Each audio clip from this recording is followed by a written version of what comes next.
국민의힘 어제 부산, 울산, 경남 지역 합동 토론회가 있었습니다. 양강 구도를 보이고 있는 윤석열, 홍준표 두 주자 간 세분리기 경쟁도 한창인데요. 이번 시간에는 홍준표 후보 캠프에 공동 선대위원장으로 합류한 이현주 전 의원 연결합니다. 이 전 의원님 안녕하십니까? 네, 안녕하세요.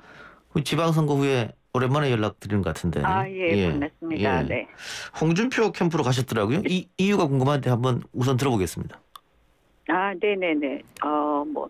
저는 일단 본선 경쟁력과 그다음에 또 당선된 후에 국정 운영 의 성공 가능성, 이게 홍준표 후보가 훨씬 더 좋다 이렇게 판단을 했고요. 예.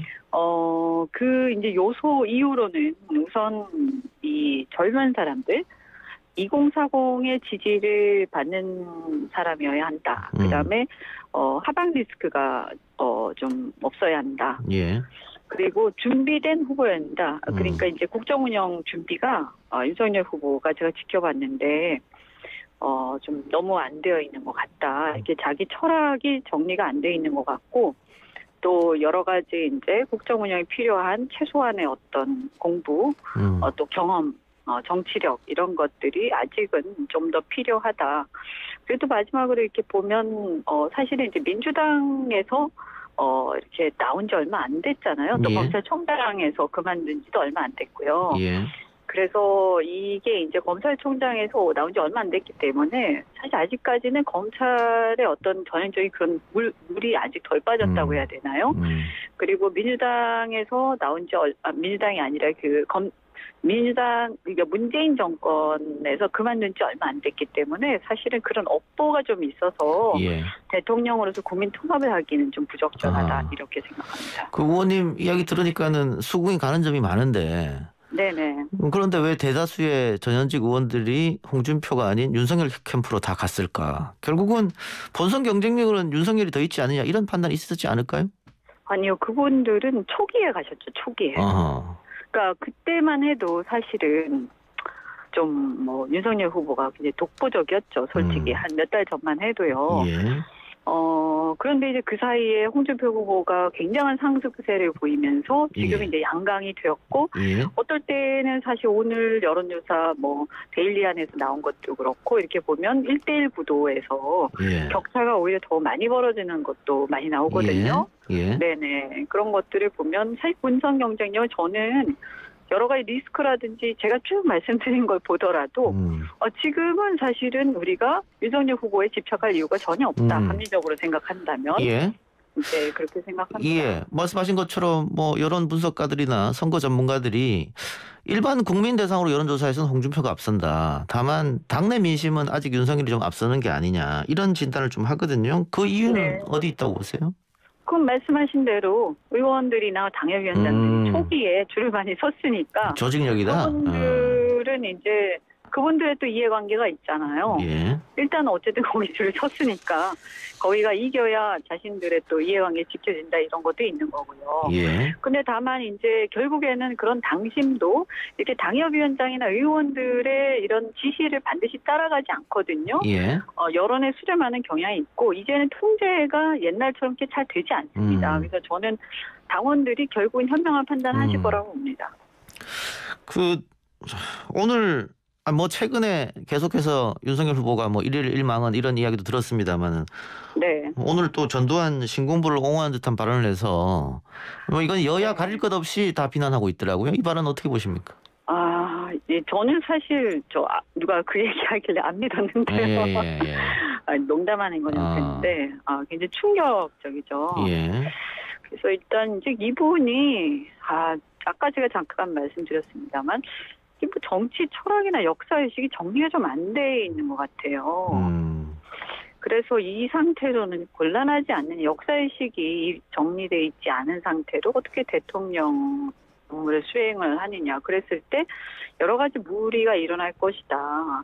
그리고 이제 전두환 대통령과 관련해서 물론 쿠데타나 5.18 이런 경우를 빼고 이렇게 말씀하시긴 하셨습니다만 그러나 그거 빼고도 사실은 그 시대에 여러 가지로 말할 수 없지 않습니까? 또 박정희 시대의 어떤 권위주의 시대하고 또 다르거든요. 예. 왜냐하면 60, 70년대하고 80년대 어떻게 같습니까? 예. 그리고 또 어쨌든 이건 최욱한 대통령으로 어떻게 보면 참정권을 침해를 했고요. 국민의 참정권. 그리고 사실 기업 통폐합을 억지로 하면서 얼마나 많은 기업과 그 식구들이 임직원들, 종업원들이 눈물을 흘리고 길거리에 남고 저도 그런 사람들 많이 봤기 예. 때문에 또 언론 출판의 자유, 표현의 자유, 뭐 온갖 이 헌법상의 자유가 굉장히 심각하게 억압받던 시대였는데 물론 옛날이긴 합니다만 그래도 80년대입니다. 그런데 지금 자유민주주의를 지키겠다고 하면서 이런 것들이 침해받는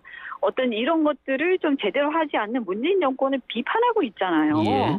근데 지금 이게 무슨 말이냐 도대체. 우리 스스로 모순되는 얘기를 하면서 전두환 정권을 찬양하면서 어떻게 문재인 정권을 얘기를 할 수 있으며 앞으로 우리가 자유민주주의 지키겠다는 얘기를 어떻게 할 수 있느냐. 저는 이게 무슨 일관되지도 않고요. 예. 저는 뭐 도저히 이해할 수가 없습니다. 네.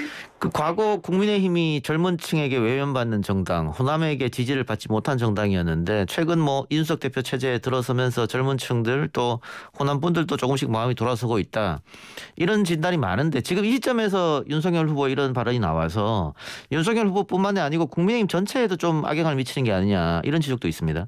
안 그래도 뭐 아까 좀 몇몇이 그런 얘기 잠시 했습니다. 이거는 후보의 지지율 타격뿐만 아니라 당에도 심각한 영향을 미치겠다. 이 정도면 이거 큰일이다. 이런 걱정을 좀 했고요. 그래서 빨리 이것은 진화를 하고 전 사과를 해야 된다. 이렇게 생각을 하고요. 예. 네네. 그리고 이게 2040들한테 왜 윤석열 후보가 이렇게 인정을 받지 못하고 이들의 기대와 지지가 홍준표 후보에게 쏠려 있는지 이것을 그 이유를 좀 돌아보시기 바랍니다. 예, 알겠습니다.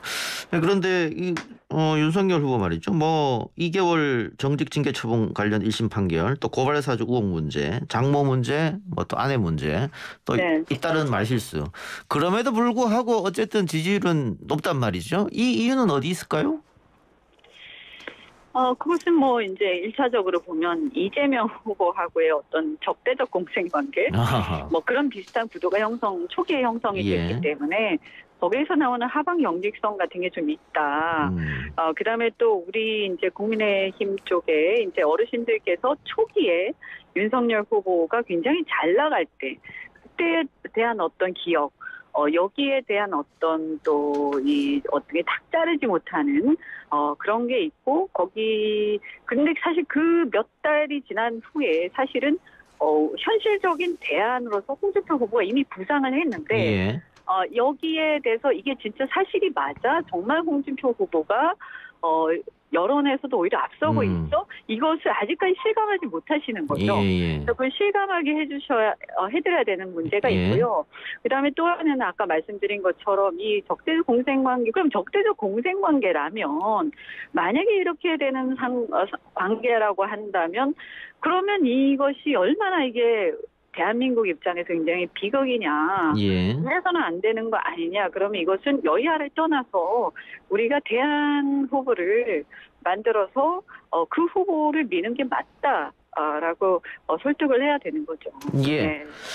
유튜브로 체리블루님께서 홍카콜라 거품이었다 이렇게 말씀해 주셨는데 아마 지난번 윤석열 후보와 1대1 토론 때문에 이런 말씀하신 것 같아요. 굉장히 기대했는데 홍준표 후보를 지지하는 분들 기대에 못 미쳤다 이런 표현이 많은데. 시원했다 뭐 이런 거. 예. 네.